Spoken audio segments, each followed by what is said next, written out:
Speaking of actually going down easily, who's the referee who was pushed over?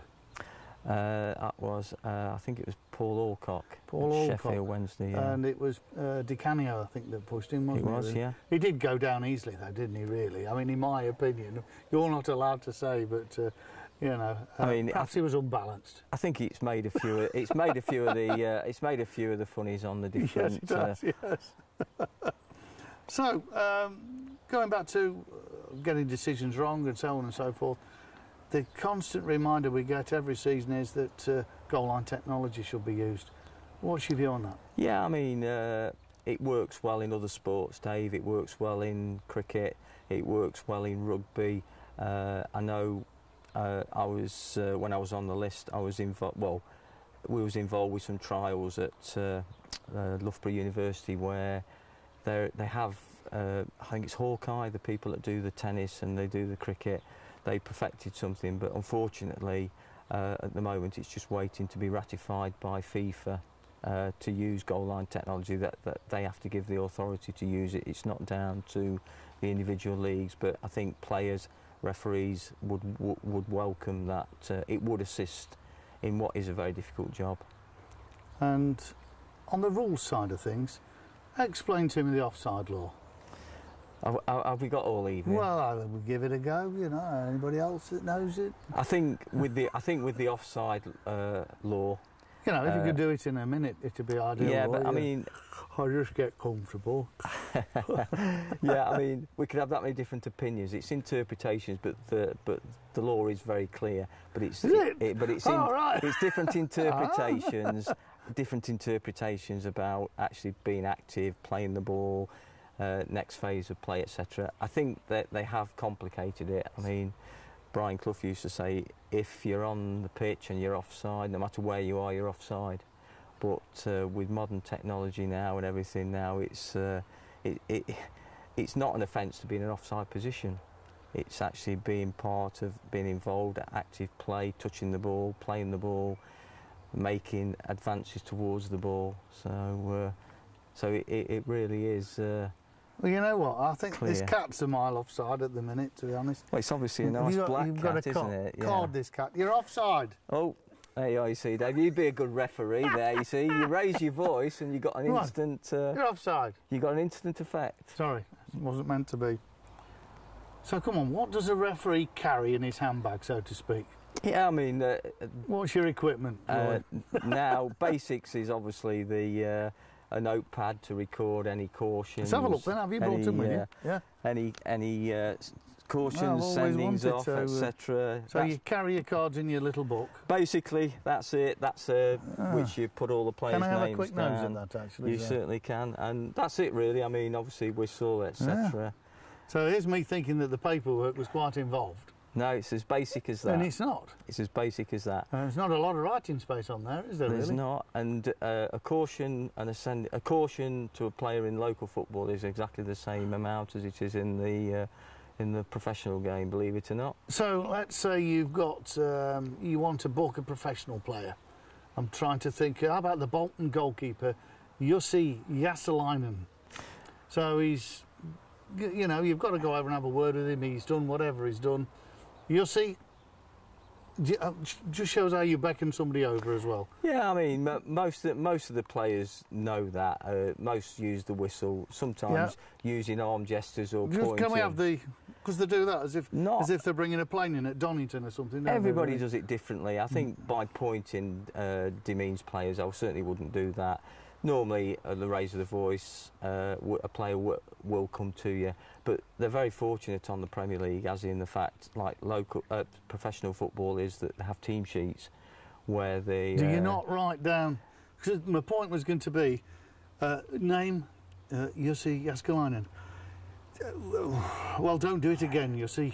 No, what would that... you know, what that would be, David... You're never going to get that right, are you? That would be written down in there from the team sheet, so if he's got his number, that all the referee does is just caution the player and just puts it down by the side. It's a bit easier, isn't it? Yeah, really? Right. Not too many John Smiths about in the Premiership. No, I mean, it's different on a Sunday morning in local football. You do have to write the names down.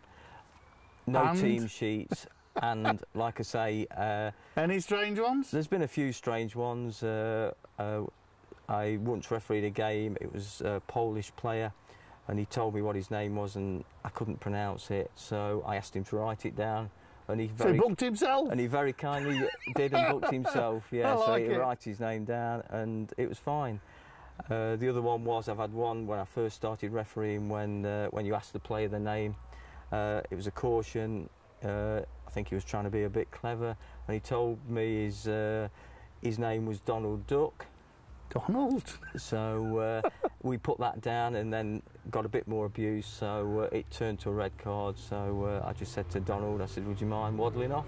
Very good. Which he kindly did. Yeah. Yeah. Was it Disney 11, was it, that was playing? No, that was a local game. Yeah, and Mickey Mouse not playing that day? No, or Pluto. Sure, still Pluto. Oh, Donald Duck.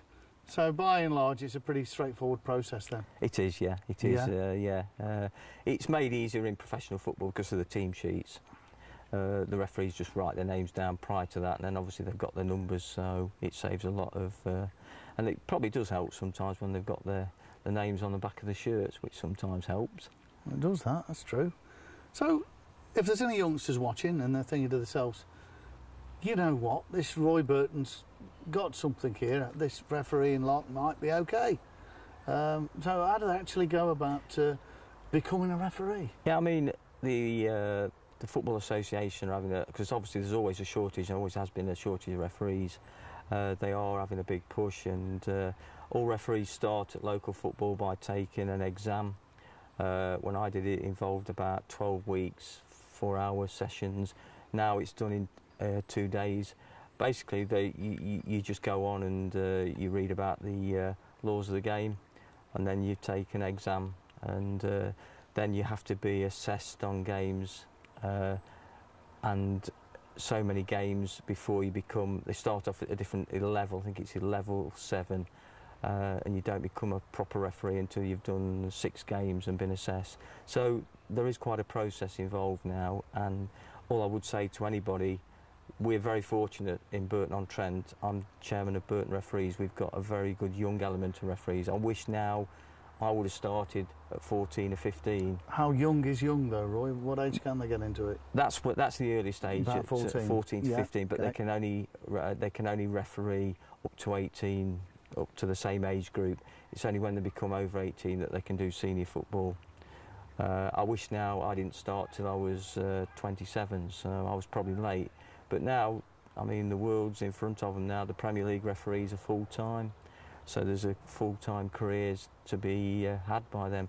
Premier League football is going to be around in another 10, 15 years, so they're going to want referees. So I would say, when I took it up, it wasn't fashionable to be a referee. I think it's slightly different now, what with Howard Webb doing an excellent job in last year's World Cup final, in what was probably one of the most difficult games, World Cup final. And so now it's definitely encouraged youngsters and players that are coming to the end of their career, because a lot of good players make good referees that have played the game, got the experience, etc.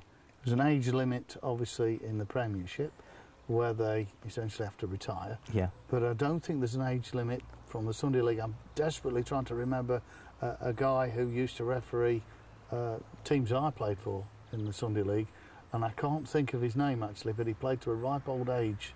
Probably you'd be able to tell me.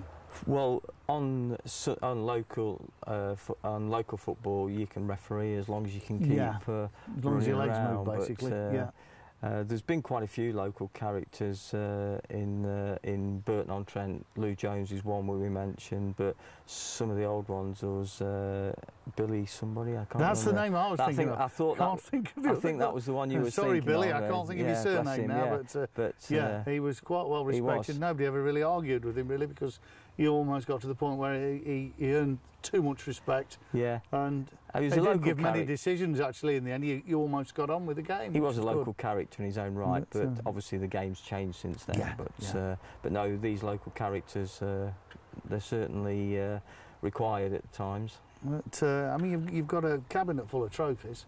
We'll try and get some shots of the trophies in a moment. Just remind me of some of the highlights of your career and some of the trophies you've got for the games that you've done.